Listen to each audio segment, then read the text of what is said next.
कांग्रेस में initial stage में उदारवादी विचारधारा का प्रभाव अधिक था। ऐसी विचारधारा जो बहुत तरीके से नरम तरीके से अपनी बात को रखती है। अब आप देखेंगे कि लाला लाजपत राय, बाल गंगाधर तिलक और बिपिन चंद्रपाल, ये ऐसे 3 लीडर माने जाते हैं। अरविंद घोष भी बाद में आते हैं। ये ऐसे लीडर हैं जो समझ रहे मतलब गरम दल, उग्रवादी विचारधारा थी। तो जो गरम दल के नेता है ना, वो याचना वगैरह नहीं करेंगे, वो सीधे रण होगा। याचना नहीं, अब रण होगा। अब वही बनर्जी साहब हैं, बदरुद्दीन तैयब जी हैं, दादा भाई नौरोजी हैं, गोपाल कृष्ण गोखले हैं, ये सब उदारवादी हैं, लिबरल हैं, याचना वाली बात पर। लेकिन लाला लाजपत राय, बाल गंगाधर तिलक, बिपिन चंद्रपाल, ये सब बड़े कठोर हैं, याचना नहीं है, रण होगा। तो इनके स्टेटमेंट में आप देखेंगे कि थोड़ी सी कठोरता वाली बात आएगी। ठीक है, अब आप यहां पर देखिए, बिपिन चंद्रपाल ने कहा कि कांग्रेस एक प्रकार की याचना करने वाली संस्था है कि भैया जब ये जाते हैं तो याचना वगैरह ही करते हैं, निवेदन करते हैं, याचना पत्र भेजते हैं, इससे कुछ होने वाला नहीं है, नहीं है। तिलक जी क्या कहते हैं कि यदि वर्ष में एक बार मेढक की तरह टर्राएंगे ना तो कुछ नहीं मिलेगा। इसका मतलब कि आप वर्ष में 10-20 बार टर्राइए, एक बार नहीं टर्राइए तो कुछ चीजें हो सकती हैं। एक बार आएंगे 3 दिन के 2 दिन के लिए ऐसे करेंगे, फिर उसके बाद निकल जाएंगे। आपका मांग तो इतना ऐसा डिमांड है, ऐसा प्रस्ताव पेश करते हैं जिसे लगता है कि यार खेल कर देंगे, लेकिन बस 2 दिन 3 दिन के लिए। लॉर्ड डफरिन ने क्या कहा कि कांग्रेस संभ्रांत लोगों का प्रतिनिधित्व करने वाला संगठन है, कि मतलब एक ऐसा ऑर्गेनाइजेशन है जिसमें अमीर लोग ही हैं, जनता इससे नहीं जुड़ी है। शुरू में डफरिन को बड़ा मजा आया कि ऑर्गेनाइजेशन बन रहा है, लेकिन एक चीज हम आपको बताएं। अब आप कहोगे सर कि डफरिन का इसमें, शुरू में आपने बताया कि डफरिन कहीं न कहीं इसमें इंटरफेयर किया और उसी ने संगठन को बनाया, फिर वो ऐसा क्यों बोल रहा है? डफरिन को लगा कि यार ये हमारे लिए तो सेफ्टी वाल्व के रूप में होगा, लेकिन जो भी हो संस्था विरोध तो कर ही रही है, तो डफरिन को अब घबराहट तो होने लगी।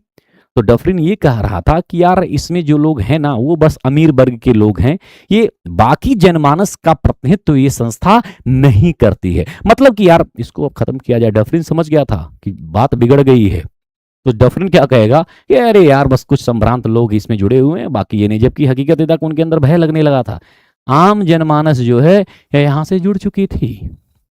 ठीक है। चौथा, कर्जन क्या कहता है कि कांग्रेस लड़खड़ा कर गिर रही है और भारत में रहते हुए मेरी इच्छा है कि मैं इसके शांतिपूर्ण अवसान में सहयोग कर सकूं। वायसराय लॉर्ड कर्जन को आप समझ रहे ना, 1899, 1905 में बंगाल विभाजन इसने किया था। ठीक है, 1905 में 7 नंबर क्या है भाई? 7 नंबर एक, बंकिम चंद्र चटर्जी ने कांग्रेस के लोग पदों के भूखे हैं। ठीक है, अब आप यहां पर देखेंगे कि कर्जन घबरा गया। अब कर्जन भी तो बोलेगा ना, कर्जन इतना तिलमिला गया क्योंकि जब लॉर्ड कर्जन ने 1905 ईस्वी में बंगाल विभाजन की बात कही, बंगाल विभाजन की घोषणा को लेकर की बात कही, और उसने कहा कि मैं बंगाल को प्रशासनिक सुविधा के दृष्टिकोण से 2 पार्ट में डिवाइड करूंगा। प्रशासनिक सुविधा के दृष्टिकोण से 2 भाग में, पूर्वी बंगाल और पश्चिमी बंगाल।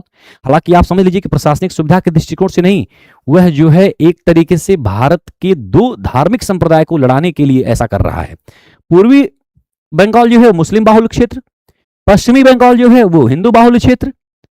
और उनका यह था कि हम इसमें से किसी एक क्षेत्र का विकास करेंगे, दूसरा अपने आप नाराज होगा, दोनों आपस में लड़ेंगे और हम जो है मजा काटेंगे। और कांग्रेस अब तक 1885 से लेकर के 1905 तक के बीच में विरोध तो कर ही रही थी, और इनका जब ये प्रोक्लेमेशन हुआ, घोषणा हुआ, तो उसका विरोध कांग्रेस ने शुरू किया कि नहीं शुरू किया था? अरे इन्होंने विरोध किया, उसके बाद कांग्रेस के द्वारा जो है आंदोलन शुरू कर दिया गया। स्वदेशी आंदोलन जो है 1905 में तो शुरू हुआ था ना भाई। तो ये क्या बोलेंगे? अब कर्जन चिढ़ गया। कर्जन ने क्या कहा कि मैं कांग्रेस को मरते हुए, तड़पते हुए देखना चाहता हूं, मेरी अंतिम इच्छा यही है कि मैं कांग्रेस को तड़पते हुए देखना चाहता हूं। वही स्टेटमेंट है कि कांग्रेस लड़खड़ा कर गिर रही है। भारत में रहते हुए मेरी इच्छा है कि मैं इसके शांतिपूर्ण अवसान, पतन में सहयोग दे सकूं। आगे देखिए लाला लाजपत राय साहब क्या कर रहे हैं।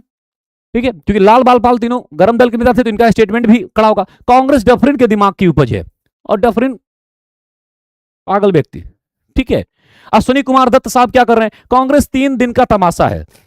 ये आएंगे 28, 29, 30 दिसंबर, 28 दिसंबर, 29 दिसंबर, 30 दिसंबर, खूब बढ़िया माहौल बनाएंगे, लोग जुटेंगे, इकट्ठा होंगे, और वहां पर बस प्रपत्र वगैरह तैयार होगा, माननीय अध्यक्ष महोदय ये सब चीजें हैं, हमें अपनी मांग सरकार के सामने रखिए। बस 3 दिन तक ये तमाशा करके और उसके बाद चले जाएंगे। तो और इसके बाद बंकिम चंद्र चटर्जी साहब ने क्या कहा कि कांग्रेस के लोग पदों के भूखे हैं, कि कांग्रेस में जो लोग आते हैं वो सब पदों के भूखे हैं, कोई सचिव बनना चाहेगा, कोई अध्यक्ष बनना चाहेगा, कोई कुछ बनना चाहेगा, कोई कुछ बनना चाहेगा। तो कांग्रेस को लेकर के इतनी सारी बातें आलोचनाएं हुई। देखिए ठीक है, आलोचना